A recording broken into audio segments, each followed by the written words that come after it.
Have you ever thought about how a war that lasts less than 2 years could completely change the shape of a continent? Well, that's exactly what we're talking about today. This is the story of the Mexican-American War, a conflict that literally redrew the map of North America for good. So that's the big question, right? How on earth did one relatively short war manage to so radically change the destinies of two huge nations? That's what we're going to unpack. I mean, just look at this. On the left, in 1845, you can see Mexico's territory stretching way up into what we now know as the American West. Now look to the right.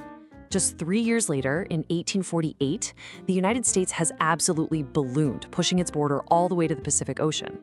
That staggering change is what this war was all about. So how do we get here? What could possibly lead to such a massive shift? Well, it all started with a really powerful, driving idea, a belief in a destiny to expand. And at the very heart of that idea was this term, manifest destiny. This was this hugely popular belief at the time that the US was essentially destined, and many believed chosen by God, to spread its democracy and institutions all the way across the continent to the Pacific. It wasn't just a political goal. For many, it felt like a sacred mission. The first real domino to fall was Texas. In 1845, the United States officially annexed Texas. Now, this was a huge problem because Mexico had never, ever recognized Texas's independence. So for the US, it was simply adding a new state. But for Mexico, it looked like America was stealing a rebellious province. And that political firestorm, it quickly focused on one specific flashpoint, the border itself. Believe it or not, a fight over where one river ended and another began was about to set the whole thing off. Okay, so here's the core of the problem. The US said the border was the Rio Grande River. Mexico, on the other hand, insisted the real historical border had always been the Nueces River, which is a lot further north. That whole chunk of land in between the two rivers, that became the tinderbox, just waiting for a spark. And President Polk provided that spark. He sent US troops led by General Zachary Taylor right into that disputed territory. He was basically forcing a confrontation. And on April 25th, 1846, it happened. Mexican forces attacked the American troops, and that was it. That was the incident Polk needed to go to Congress and say, they've shed American blood on American soil. War was declared. So, with war officially on, we dive into the military side of the story. Let's take a look at the key players and the major campaigns that would decide who won. All right, so for the US, you've got President James K. Polk, who was the political mastermind behind the war, along with his top generals, Zachary Taylor and Winfield Scott. And leading the Mexican army, none other than the famous and, let's say, complicated General Antonio Lopez de Santa Anna. He actually came back from exile just to lead the fight. And the US military strategy turned out to be brutally effective. First, in 1846, General Taylor racked up key wins in northern Mexico. Then came the big one.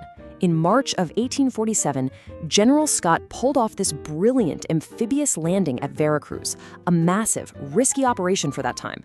From there, his army fought its way inland and, by September, had captured Mexico City itself, basically ending the war. But during that final, decisive battle for Mexico City, something incredible happened at Chapultepec Castle.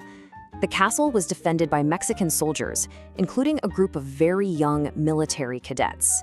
The story goes that these boy heroes, the Niños Héroes, fought to the absolute last man, choosing to die rather than surrender. It's a moment that's become a powerful symbol of Mexican courage and sacrifice. With Mexico City captured, the fighting was over. The conflict now moved from the battlefield to the negotiating table, and this is where that new American map was about to be drawn for real. The whole thing officially came to an end with the signing of the Treaty of Guadalupe Hidalgo on February 2nd, 1848. This was the document that put the US victory down on paper and spelled out the absolutely shocking terms of the peace. And when I say shocking, I mean it. Mexico was forced to give up over 500,000 square miles of its territory. This huge piece of land was called the Mexican Cession. We know it today as California, Nevada, Utah, Arizona, and parts of several other states. It fundamentally created the American West as we know it. So what do you pay for half a country? Well, the US gave Mexico $15 million and also agreed to forgive about $3 million in debts. Some people framed it like a real estate deal, a simple purchase. But for many others, it was a tiny token payment for territory that was won through conquest. But of course, the story doesn't just end there. The consequences of this war were immediate, and they've been echoing for generations. Let's talk about the war's long shadow and how we're still living with its legacy. For the United States, winning all this new land created a huge new problem. It threw gasoline on the fire of the debate over slavery, pushing the country right to the brink of the Civil War. In fact, many future Civil War generals like Ulysses Grant and Robert E. Lee got their first taste of combat here. For Mexico, the result was a national catastrophe, the loss of almost half its land. And for the US, this was the moment it truly became a coast-to-coast continental power. And that leaves us with one final thought. The treaty was signed more than 170 years ago, but the border it drew, the land it transferred, and the power dynamic it cemented are all still very much with us.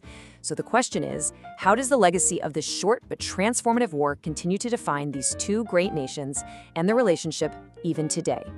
What a great lesson by Erica. This is editor Mia. I hope you enjoyed it. We will see you all in the next one.